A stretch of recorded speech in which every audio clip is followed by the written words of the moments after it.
Bonsoir à tous, chers auditeurs, chères auditrices, c'est Cyrus et nous nous retrouvons pour le 36e épisode de notre podcast hebdomadaire sur l'actualité footballistique de la semaine.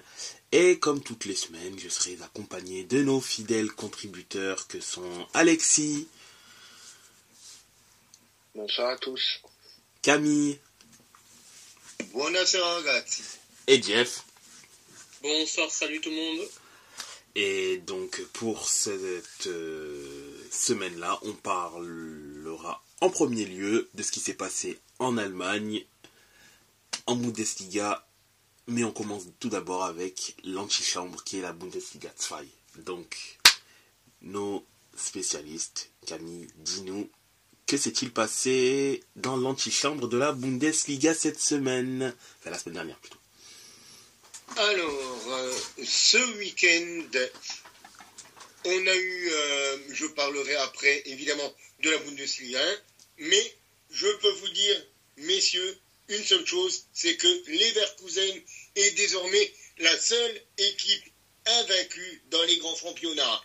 Car oui, messieurs, mesdames, on est le 12 février et St. Pauli a enfin perdu après 21 matchs de championnat.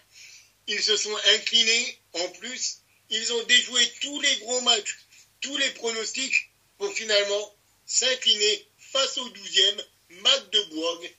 St. Pauli, les Pirates qui sont allés s'incliner sur la pelouse de Magdebourg dans l'ex-RDA sur le score d'1-0. Donc Magdebourg qui fait tomber le leader incontestable et incontesté, le leader invaincu. Et donc, St. Pauli, après 21 matchs, compte désormais 11 victoires, 9 matchs nuls et une défaite pour l'autre club de Hambourg. D'ailleurs, c'était pas un week-end très glorieux pour les équipes de Hambourg, parce que l'autre équipe, le HSV, s'est incliné à domicile contre Hanovre, certes, sur une toute fin de match.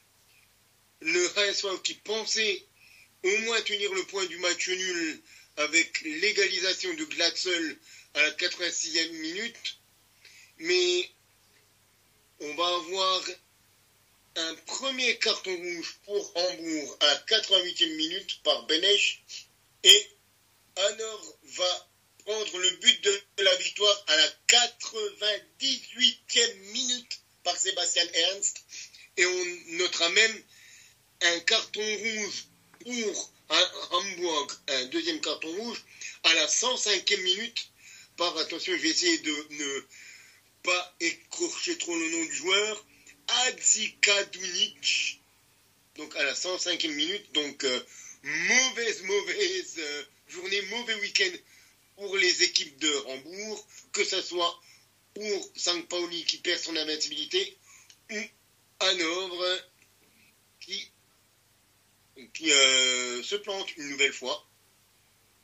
Autrement, on reprend les mêmes et on recommence. Schalke, c'est de nouveau, à votre avis, oui, incliné. Bon, cette fois-ci, c'était contre une équipe du top 3, contre le deuxième Holstein Kiel. On s'est dit, peut-être que contre les gros, on va faire un coup. Non, vous inquiétez pas, on est bien allé s'incliner sur la pelouse du Holstein Kiel. Pas de problème. Bon, c'était un petit 1-0, mais bon, quand on regarde les stats, Kiel a tiré 22 fois au but, nous on a tiré 7 fois, ils ont tiré 7 fois, cadré au but, on a tiré 2 fois, possession de balle de plus de 60% de leur part. On s'est fait manger, Schalke s'est fait manger, clairement. En plus, le but de Kiel, inscrit par un ancien joueur de Schalke, Skripski, bon, j'ai envie de dire, une fois de plus, la coupe est pleine pour les Königsblauen. Sinon, on a Greuther Fürth qui s'est incliné à domicile face au Hertha BSC. Le Hertha Berlin qui a fini la partie à 10, mais bon, dans les toutes dernières secondes aussi. On a Wiesbaden qui a fait match nul à domicile face à Nuremberg. Kaiserslautern qui s'est incliné à domicile face à Paderborn, Braunschweig qui s'est imposé à domicile face à Karlsruhe, et Osnabrück qui a accroché un point du match nul en faisant un nul et vierge face au Asnar Hansa Rostock 0-0. Et Düsseldorf qui a réussi à accrocher le point du match nul face à Eversberg. Donc au niveau du classement, St. Pauli, qui n'est plus du coup invaincu, est toujours leader avec 42 points en 21 journées. Le Holstein Kiel qui s'est donc imposé face à Schalke revient à 3 points. Hambourg avec sa défaite est à 2 points et complète le podium avec la 3e place et 37 points. Le Greuther Fürth qui enchaîne une 2e défaite de suite tombe du podium et donc est 4e. Hanovre se rapproche avec 4 matchs sans défaite et 3 victoires consécutives à 1 point de Fürth et à 3 points de Hambourg de la 3e place. 34 points aussi pour Paderborn, mais avec un goal average défavorable par rapport à Hanovre. Düsseldorf est 7e, le Hertha est 8e, Elversberg est 9e à 29 points, à savoir que le Hertha, Elversberg et Nuremberg sont tous à 29 points.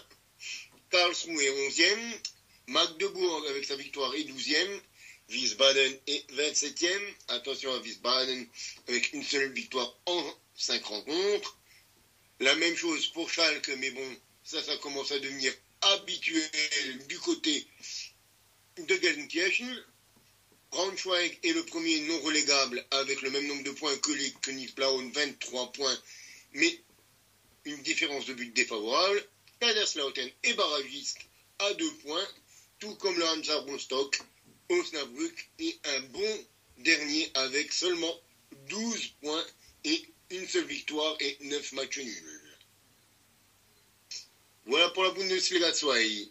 Et comme d'habitude, messieurs, je vous invite à prendre l'ascenseur et à monter dans l'élite du football allemand. Parce qu'il y avait un gros match. Et je pense que ce gros match a fait saliver beaucoup de suiveurs de la Bundesliga et du football en général.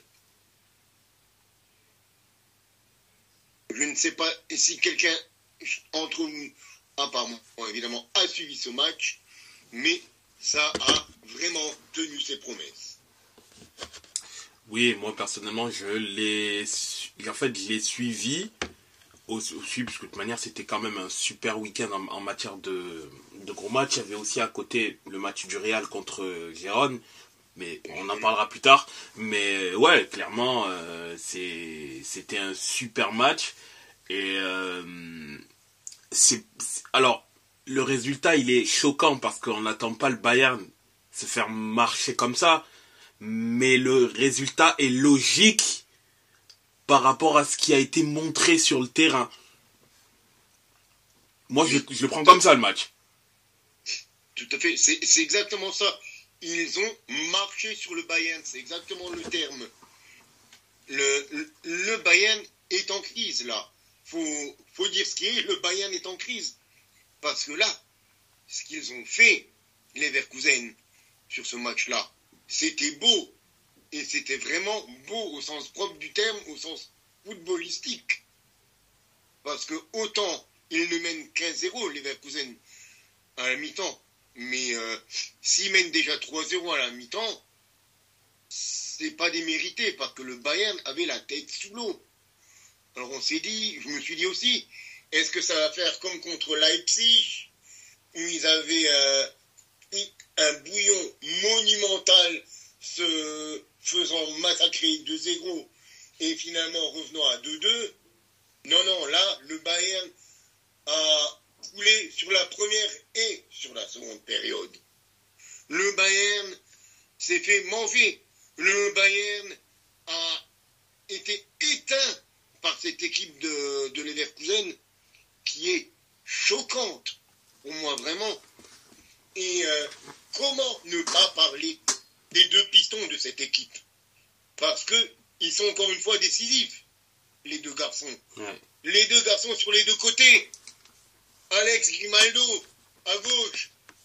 Et ils étaient même à 3 décisifs sur les côtés. Entre Tella jusqu'à la 50e minute, ou jusqu'à la 60e minute à l'entrée de Frimpong. Lui, Frimpong sur la fin de match. Et sur le début du match, c'est un garçon qui est prêté par le Bayern qui fait mal au Stanisic. Stanisic qui est prêté depuis le début de la saison. Ils se sont dit, on va pas le faire jouer parce qu'on a Masraoui. Eh ben non, c'est qui ouvre le score cette fois-ci. C'est pas le syndrome du PSG, c'est le syndrome du Bayern de Munich. C'est un garçon prêté qui vient ouvrir le score à la 18e. Josip Stanisic. Et là on se dit, mais c'est pas possible. Ils doivent revenir avec les Harry Kane, avec les Musiala, avec les Sané, avec un Sacha Boey qui vient d'arriver, ou à la rigueur sur un coup de tête d'un des joueurs plus défensifs comme Goretzka, comme Upamecano, comme Minje. Et non, le Bayern a coulé. Et à la mi-temps, il y a 1-0, mais comme je l'ai dit, s'il y a 2-3-0, c'est pas volé. c'est la même chose, parce que le Bayern avait la tête dans le seau en première période. On a vu d'ailleurs la première titularisation de Sacha Boey. Bon, est-ce qu'ils auraient dû le mettre là-dedans dès ce match-là? Je sais pas, il venait d'arriver, mais il a complètement pris le bouillon, Boey. On peut pas vraiment dire que c'était une Boey de sauvetage. J'ai envie de dire, le boy s'est fait descendre. Ouais, clairement, ça, c'est une première très compliquée pour lui. Quand j'ai vu son match, j'ai fait oh boy. Mais en plus, je me suis dit au début, c'est étonnant, il met Adli plutôt que Schick en numéro 9. Parce que j'attendais franchement j'attendais le Tchèque en pointe pour cette rencontre. Et il met Adli, il met l'ex-Toulousain. Et finalement, il a eu raison, une fois encore, Xabi Alonso, de mettre Adli et sa rapidité pour prendre des garçons comme d'ailleurs, comme Minje, en vitesse, parce que ils n'y arrivaient pas. Un Goretzka, pareil, le petit Pavlovic a eu aussi énormément de mal, que ça soit face à Tella, face à Adli, face à Wirtz. J'avais même l'impression limite que Xhaka et Andrich étaient rapides en première période. Et en plus, là, c'est la fin de la CAN, donc ils vont encore récupérer des boys comme Kosonou derrière. Ils vont récupérer des joueurs importants. Donc là, ça va être... j'ai l'impression que là, cette équipe, le pire adversaire de Leverkusen jusqu'à la fin de la saison, c'est Leverkusen. Parce que certes, il reste encore pas mal de matchs. On est à la 21e journée. Il y en a 34. Il reste 13 matchs. Mais je vois pas comment cette équipe, actuellement, peut s'effondrer. Sur le deuxième but, mais c'est une action, mais simple, au final. Simplissime. C'est une action sur la gauche. T'as Grimaldo qui cherche appui avec son joueur, avec Tella. T'as Tella qui lui remet. Et Grimaldo, il est tout seul dans la surface. Il est tout seul à l'angle gauche de la surface. Il envoie une pétoire sous la barre de Neuer. Mais il n'y a personne qui vient le chercher. Il n'y a même personne qui vient le chercher. Alors, ok, on va me dire, mais c'est normal parce que t'as un garçon comme Hincapié qui vient faire l'effort, qui vient monter, qui vient encore occuper un garçon sur le côté comme Mazraoui. Mais ils sont quand même à 3 sur cette action. Ils sont à 3 sur 10, 15, 20 mètres carrés. Où sont les défenseurs du Bayern? Où sont les latéraux? Où sont les pistons? Où est Pavlovic sur cette action? Où est Mazraoui sur cette action? Où est Upamecano sur cette action? Où est Eric Dyer sur cette action? Il n'y en a aucun qui est là. Ben, il est ailleurs d'ailleurs. Ah oui, il est ici et il était surtout d'ailleurs, quoi. Tout à fait, tout à fait. Et c'était pas Mazraoui, c'était Mazranon, là. Hein. Ah là là, mais catastrophique, le garçon. Et franchement, le dernier but. Mais le dernier but, t'as encore un corner pour le Bayern. T'as Neuer qui monte pour essayer d'éviter la déculottée. Et t'as ce taré, ce fou de Jérémy Frimpong qui te remonte 60 mètres pour aller finir dans le but vide. Mais c'est quoi ce but? C'est quoi cette action? C'est quoi cette équipe? C'est n'importe quoi. Mais franchement, c'est n'importe quoi qui fait plaisir à voir. Mais moi, je suis hypé de fou. Franchement, c'est une équipe qui me redonne l'espoir dans le football. Et pourtant, quand on voit ce que je vois, semaine après semaine, avec Schalke, avec Metz, avec la Juve, qui joue en ce moment, enfin, qui est en train d'effectuer un match de foot plutôt en ce moment, parce que jouer est un bien grand mot. Oui, merci Xabi Alonso, merci Leverkusen.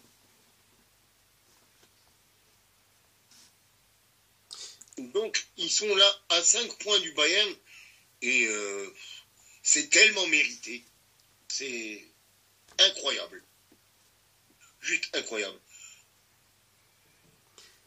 C'est vrai que là, vraiment, là, vraiment, Leverkusen, même si 5 points, enfin, ça a l'air pas beaucoup, puisque c'est au final qu'un match où t'as le droit de perdre un seul match, et voilà, mais l'avantage, c'est l'avantage psychologique surtout, où ça va se jouer, où tu te dis clairement là, bon, oui, certes, on a un groupe de joueurs globalement jeunes, c'est vrai, parce que mine de rien, enfin, il y a beaucoup de jeunes joueurs dans le cas. Bon, après, il y a Radeki qui a quand même un certain âge, Xhaka, Grimaldo, bon, il est pas vieux, il est dans la fleur de l'âge du coup, puisqu'il s'approche de la trentaine, il a 28 ans, tu vois, il est dans ses meilleures années. Hendrich, je sais pas si c'est Hendrich ou Hendrich, je dirais, il a quasiment la trentaine également, il va avoir 30 ans cette année, de toute manière, mais globalement, c'est quand même un effectif jeune, entouré par quelques joueurs expérimentés à quasiment à tous les postes, non, parce qu'on a, enfin si, quoique Chic, il a quand même il doit avoir 27 il a 28 ans, Chic, il a 28 ans, tu vois, donc c'est pas un joueur tout jeune non plus, mais il est dans la fleur de l'âge. Ben, il y a quand même, du moins dans le 11 de départ, des joueurs d'expérience qui pourront peut-être, dans les moments chauds, permettre de pouvoir calmer l'équipe. Par exemple, je sais pas, pour moi, Xhaka, il est vital à cette équipe-là. C'est pour ça qu'ils l'ont pris. Oui, qu'ils l'ont pris, c'est ça, exactement. Un garçon comme Xhaka, comme tu le disais, Andrich, c'est des garçons qui sont essentiels. Un garçon comme Jonas Hoffmann, qui est venu aussi de Gladbach, qui a aussi 31 balais. Ouais. C'est aussi un garçon qui peut apporter son expérience. Et de l'autre côté, t'as les jeunes. Ouais, voilà, les Stanisic. T'as les jeunes, t'as Psoba, 25 ans, Incapié, 22 ans, Kosunu, 23 ans, Stanisic, 23 ans, Frimpong, 23 ans, Palacios, 25 ans, Florian Wirtz, 20 ans, Boniface aussi. Adli, 23 ans, Taylor, 24 ans, Boniface, 23 ans, Lojek, 21 ans. C'est une équipe qui a encore à construire, quoi. C'est ça, exactement. Même dans les joueurs expérimentés, j'ai oublié Jonathan Tap. Ça fait tellement longtemps qu'il est là-bas qu'au final, j'oublie que il a 28 ans aussi. Il a ce truc-là. Mais il a 28 ans, mais ça fait 10 ans qu'il joue. Qu'il joue, oui. C'est ça, exactement. Et en fait, là, clairement, tout ne peut partir. Enfin, l'éventuel le Bayern ne pourra revenir que si le Bayer Leverkusen faute, tout simplement. C'est leur destin. Ce qui est sûr, c'est qu'aujourd'hui, ils ont leur destin entre leurs mains. Est-ce qu'ils vont réussir? Est-ce qu'ils vont pas réussir? Je ne sais pas. Même si, à mon humble avis, pour leur bien, je pense qu'ils seraient... viser le triplé, pour moi, ça... Bon, s'ils le font, franchement... Xabi Alonso, écoute, coach de l'année, vas-y, ok. J'ai rien à dire. Je pense qu'ils peuvent lui mettre une statue... voilà, clairement. Mais j'ai l'intime conviction qu'ils vleur partir tôt de l'Europa League pour pouvoir se concentrer sur... déjà, après la Coupe d'Allemagne, il n'y a pas beaucoup de matchs. Il leur reste maximum 2 matchs. De toute façon, ils sont en demi-finale. Et le championnat. Parce que peut-être que s'ajouter quelques matchs en Europa League, oui, ça pourrait permettre d'entretenir ce triplé magique qu'ils auraient pu avoir en 2002, mais ça pourrait éventuellement leur coûter cher en cas de blessure supplémentaire et qu'ils perdent certaines forces pour le final. Moi, je pense que l'Europa League, il risque de partir un peu plus tôt. Ça serait dommage, mais j'ai l'intime conviction qu'ils vont partir tôt de l'Europa League et qu'ils vont se concentrer sur le championnat et la Coupe d'Allemagne. Moi, je me demande pourquoi ils devraient partir. Plutôt, pourquoi ils devraient la jeter. Pourquoi ils devraient la jeter? Explique-moi juste pourquoi ils devraient la jeter. Alors, ils ne devraient pas la jeter. Le meilleur cas serait qu'ils jouent les 3 compétitions à fond. Après, j'ai l'intime conviction que peut-être plus le temps va arriver, s'il y a un écart qui se stabilise autour des 5 points, il y aura peut-être cette peur de se dire, imaginons qu'il y ait une blessure d'un joueur important, et mais ça, ils l'ont déjà? Oui, ils l'ont déjà. Là, après, on est en février. Ils le gèrent déjà. Oui, mais là, on est en février, il reste encore beaucoup de temps. Plus on va se rapprocher du moment où ils pourront plus en plus entrevoir le titre. Un titre. Je dirais même pas le titre de champion, c'est un titre. Peut-être qu'il y a la pression aussi qui va arriver, parce que mine de rien, là on est qu'en février, mais plus le temps passe, plus ils avanceront éventuellement en Europa League, en championnat, on leur rappellera, et malheureusement c'est comme ça, mais on va leur rappeler 2002. Obligatoirement, on va leur rappeler. Peut-être un certain nombre des joueurs, tu leur parlais de 2002, ça va leur faire ni chaud ni froid parce qu'ils auront peut-être eu que 2 ans ou 3 ans à ce moment-là, tu vois. Mais ça va, on va leur dire oui, mais rappelez-vous aux aînés de 2002, et après on va interroger les gens de 2002. Oh, vous savez que, tu vois, il va y avoir c'est malheureux, mais on sait très bien que ça va arriver. C'est que tout ça va commencer on va commencer à les travailler psychologiquement, à leur dire, vous savez, vous êtes peut-être à l'aube de faire ce que vos aînés n'ont pas pu faire, vous êtes si proche de pouvoir le faire, etc. Et on sait pas, tu vois. La pression, le doute. Tu vois, te dire, regarde l'année dernière, Dortmund, ils auraient dû être champions, regarde ce qu'ils ont fait la dernière journée, tu vois. De toute façon, ça se jouera, je pense que ça va se jouer en avril. Pour moi, en avril-mai, si c'est pas joué avant, parce que là, je regarde un petit peu les prochains matchs qu'ils ont, c'est jouable. C'est Heidenheim, c'est Mayence, c'est Cologne, c'est Wolfsburg, c'est Fribourg, c'est Hoffenheim, c'est l'Union Berlin. Et les gros matchs, ils sont à la fin de la saison, là. Et sur les 5 derniers matchs, ils ont Dortmund à Dortmund, ils ont Stuttgart à la maison, et ils ont Francfort à Francfort.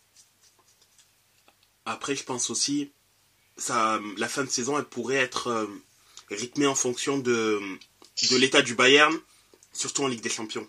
Si le Bayern se fait écraser en Ligue des Champions, là je pense ils vont passer ils jouent contre la Lazio si je ne me trompe pas, le Bayern. Ils jouent la Lazio. Ouais, ça va le faire, ils vont passer, pas de problème.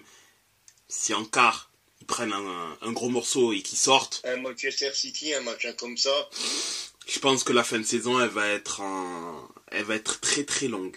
Même s'ils seront toujours, même imaginons qu'ils ont quand même 5 points d'écart avec le Bayer Leverkusen.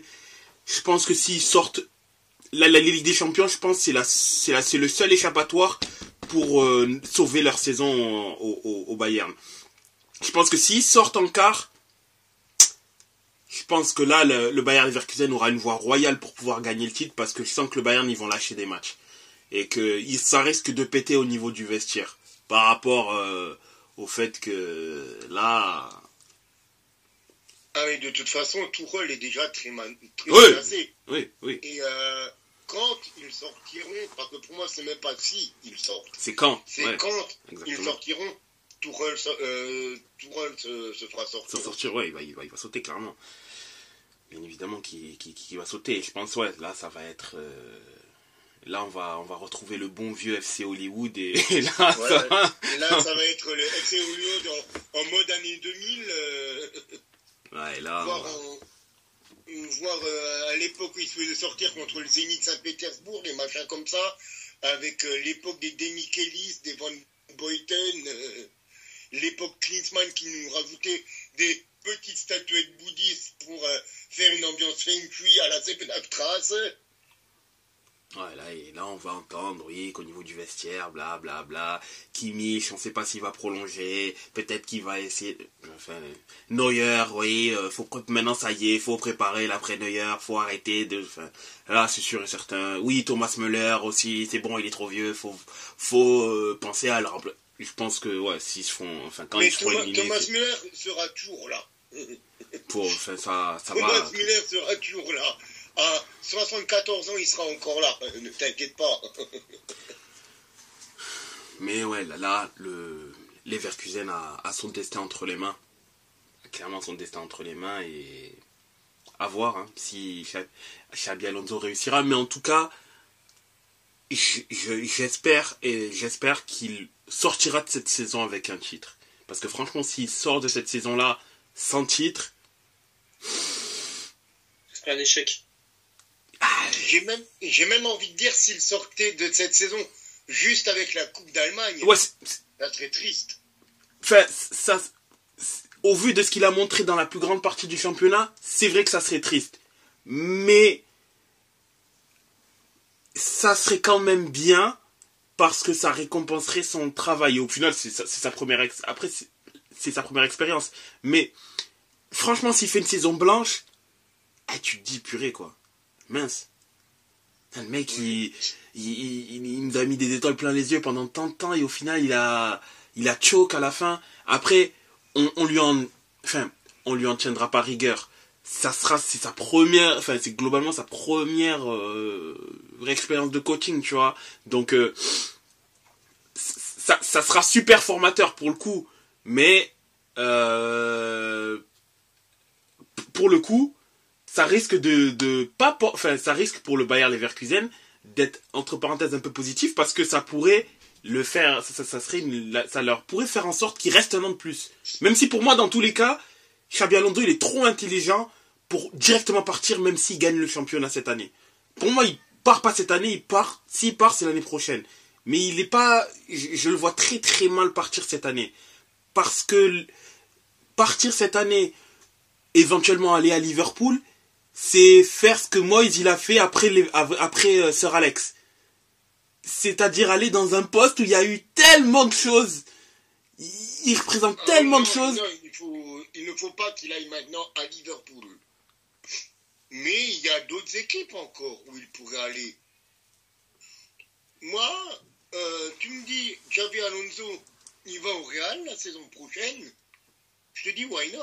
Ben, moi, je me dis, il va au Milan AC, je te dis, why not? Ben, moi, je pense vraiment qu'il va aller au... Moi, personnellement, je pense qu'en premier, il est plus probable qu'il aille au Real.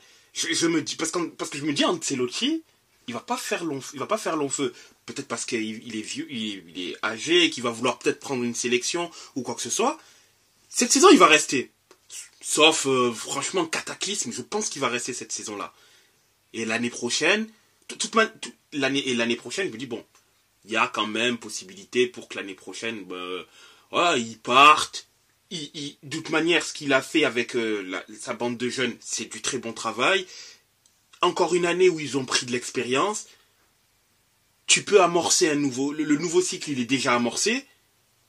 tu mets un entraîneur qui a été à la maison, qui est prometteur, ben, en plus il est espagnol, ben, let's go en fait, tu vois, et pour le coup, il aura pas la pression de l'ancienneté comme l'aura le prochain de Liverpool.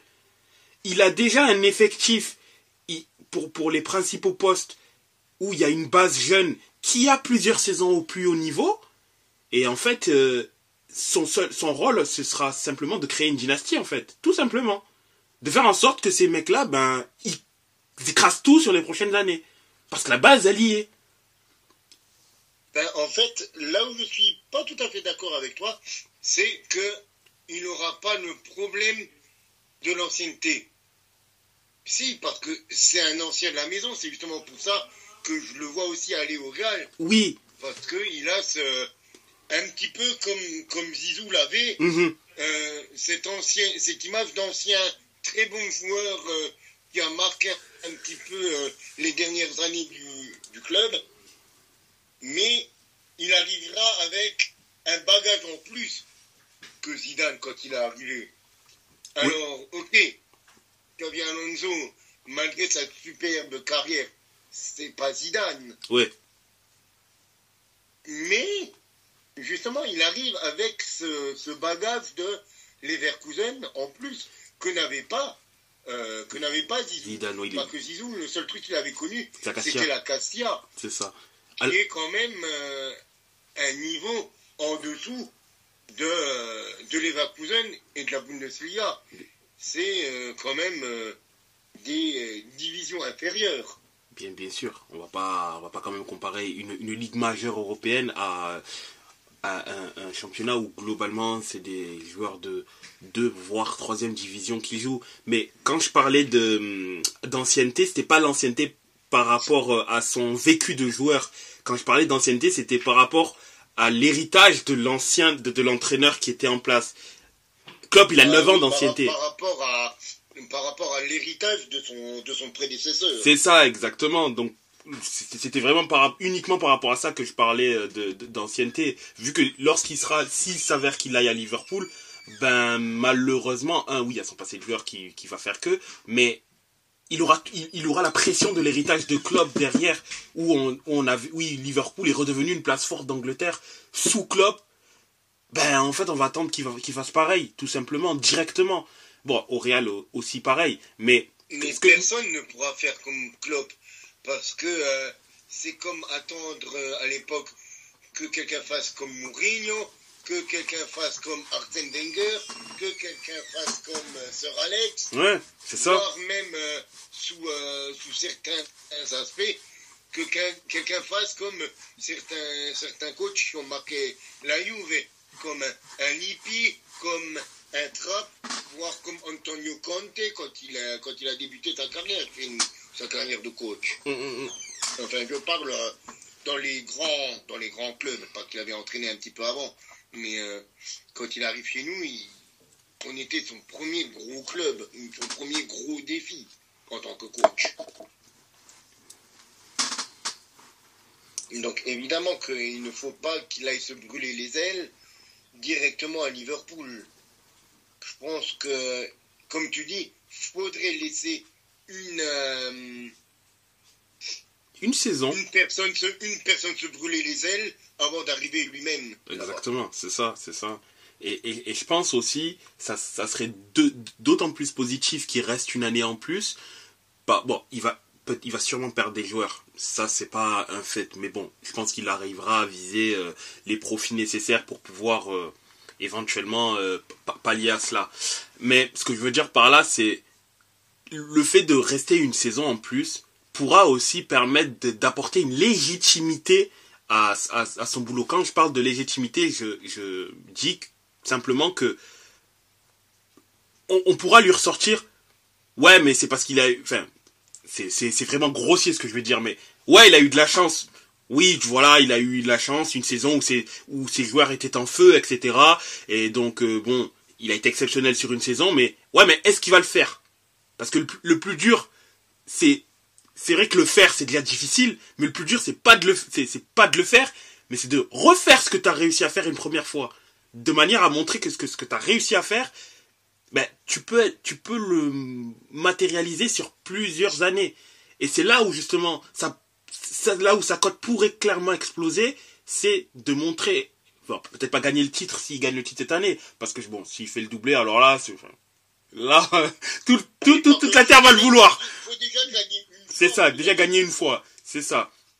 Mais si on part du principe où il arrive à gagner ne serait-ce qu'un trophée cette année, on ne sait pas lequel, mais il arrive à gagner un trophée, ce qui est déjà exceptionnel par rapport à Leverkusen, et que l'année d'après, il arrive à maintenir ce niveau ce niveau de compétitivité-là, peut-être pas éventuellement gagner le championnat, mais au moins rester dans le top 2, top 3 trucs, là on pourra dire, ah, là clairement ce sera incontestable, on ne pourra pas dire, ouais mais peut-être qu'il a... Non, ben, c'est son travail qui, sur le fond, a clairement payé. Après, le tout, c'est que on a compris que il a ce style de jeu, et donc on privilégie tel ou tel joueur pour pouvoir développer son style de jeu. Ok, est-ce qu'il est transposable ou pas dans une autre équipe? Ça, c'est autre chose. Mais en tout cas, là, on pourra dire, oui, bon, maintenant, on sait qu'il est prêt à aller dans une nouvelle aventure, où on lui donnera où il est prêt à aller à une nouvelle aventure. Donc, let's go. Et alors que là, s'il part après cette première et énorme année, ben, il pourra subir malheureusement ce qu'a eu par exemple un Villas-Boas, qui après avoir fait une saison merveilleuse à OFC Porto, ben, il est parti à Chelsea, boum, ça a été compliqué, et ils l'ont vite verté, et ça a pris du temps pour qu'il puisse retrouver une certaine légitimité, ou un coach, après une bonne saison, des bonnes choses montrées, il va dans un plus gros club, ça se passe pas totalement comme prévu, allez, limite on le jette, et pour qu'il puisse retrouver une certaine hype, ou retrouver un bon banc, entre parenthèses, il va devoir cravacher, etc., tu vois. Et bon, ça arrivait plus d'une fois, comme par exemple, bon, je vais pas dire Emery, mais parce qu'il avait quand même plusieurs années, mais mine de rien, aujourd'hui, un coach comme Emery, ben, bon, au PSG, en vrai, ce qu'on retient, c'est surtout sa remontada contre le FC Barcelone, parce que sinon, en soi, son travail, il était loin d'être mauvais.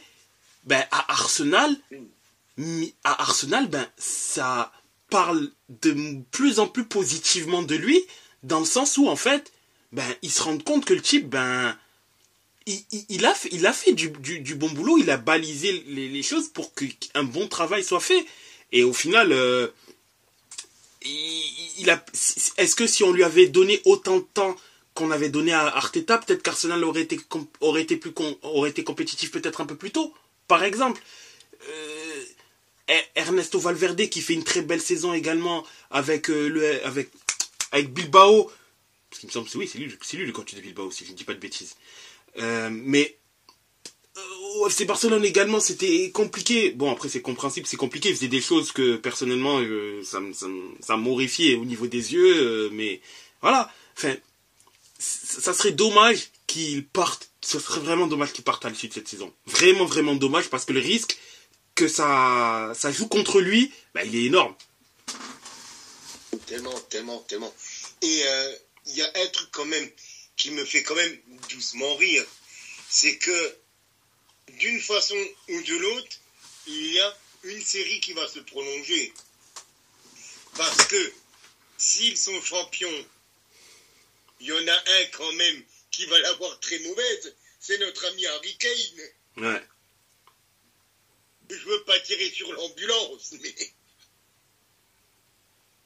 le mec, après 20 ans de Tottenham, vient au Bayern pour gagner des titres.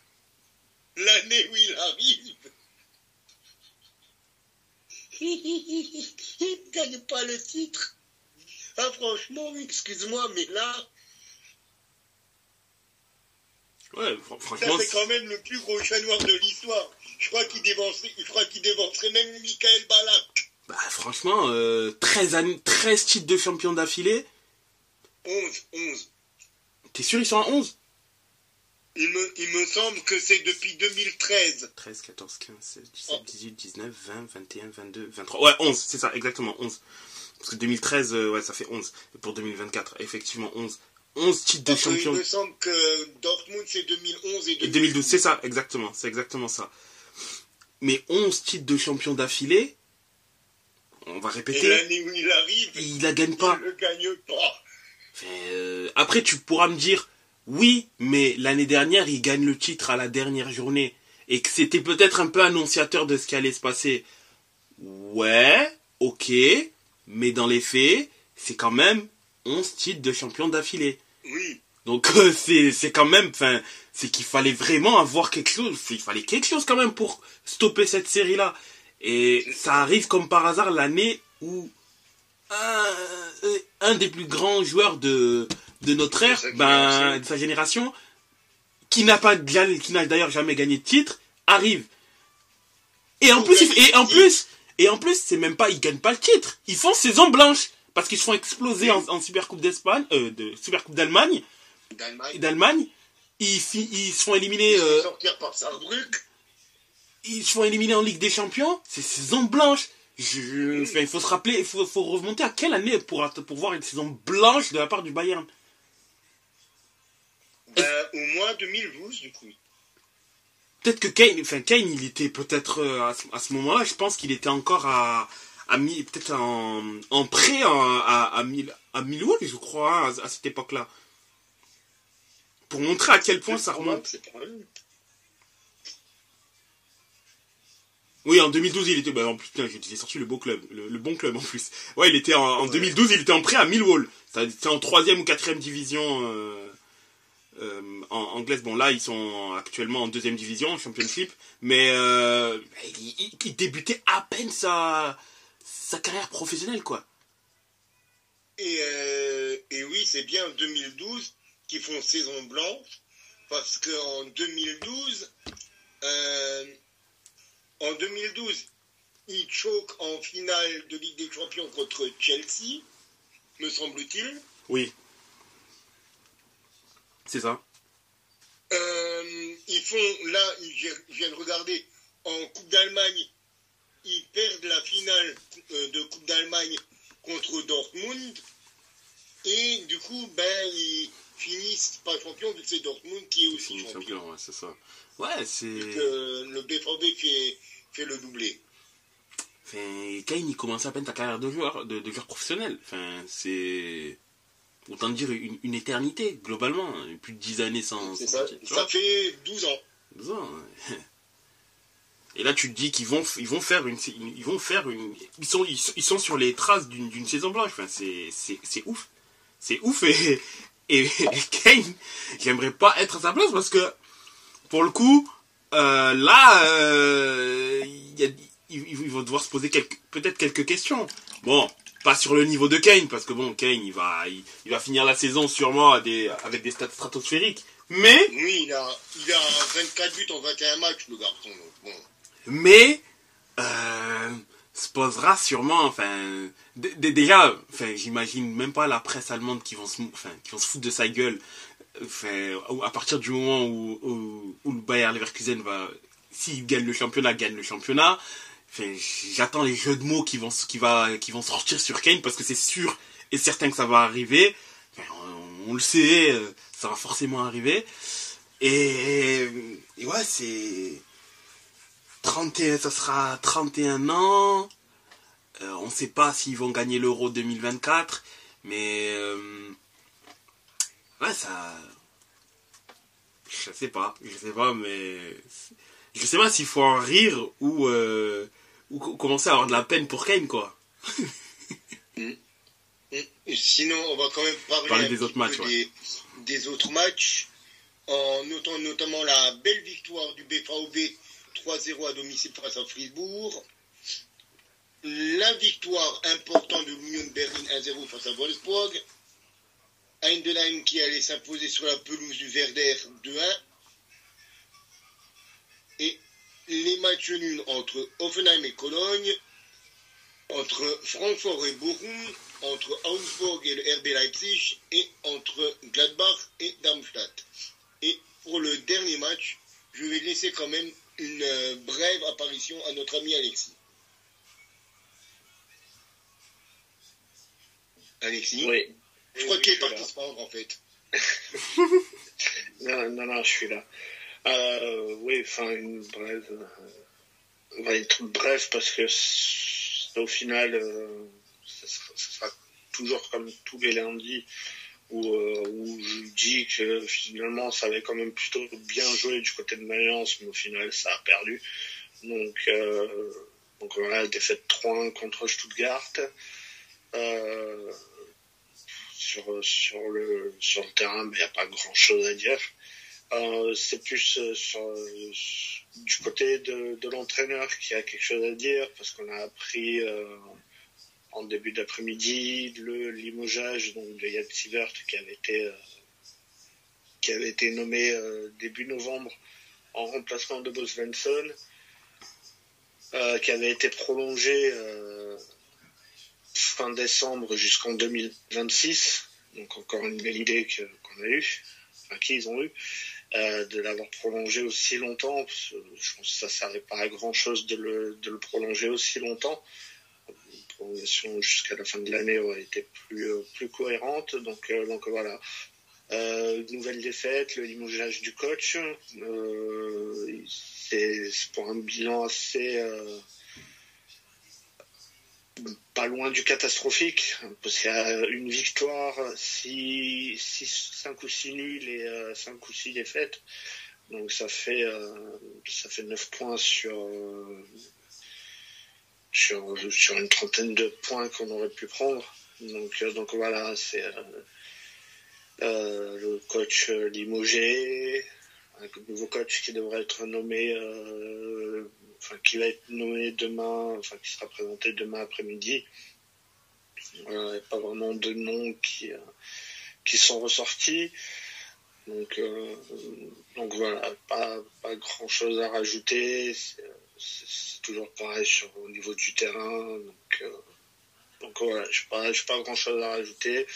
La seule chose qui commence à être inquiétante, c'est que avec cette défaite, ils ont 4 points de retard sur Cologne et points sur c'est Broum, je crois, qui est 15e. Donc ça va être très compliqué en sachant qu'on joue Augsbourg la semaine prochaine avant de se déplacer sur la pelouse de Leverkusen. Cette fin de mois de février risque d'être compliquée. Il va falloir absolument gagner contre Augsbourg la semaine prochaine, en sachant que ce sera quand même aussi compliqué, je pense. Donc voilà, de toute façon, plus ça va, plus certains supporters imaginent une descente. Donc voilà, on sera un peu plus la semaine prochaine, voir déjà l'entraîneur qui sera nommé, puis au niveau du match d'Augsbourg, ce sera, je pense qu'on ira un tout petit peu plus clair sur la fin de saison qui arrive, qui va vite arriver, et voilà ce que je pouvais dire assez rapidement sur Mayence.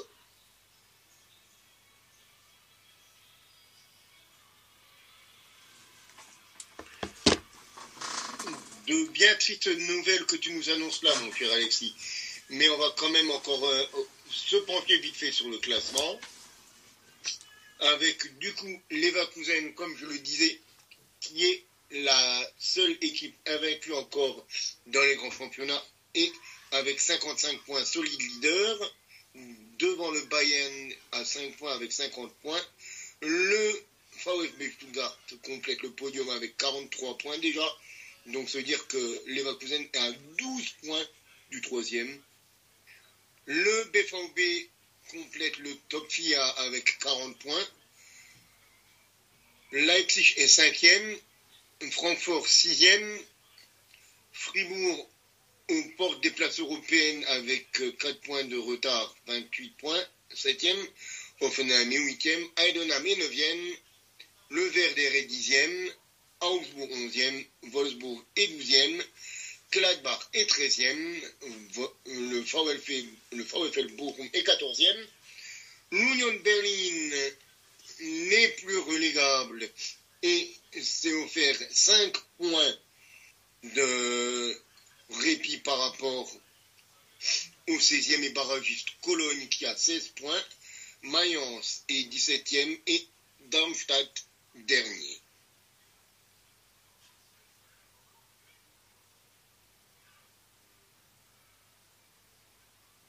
Donc, messieurs, je vous propose de faire une petite pause et après, on va débriefer les autres championnats. Bien noté.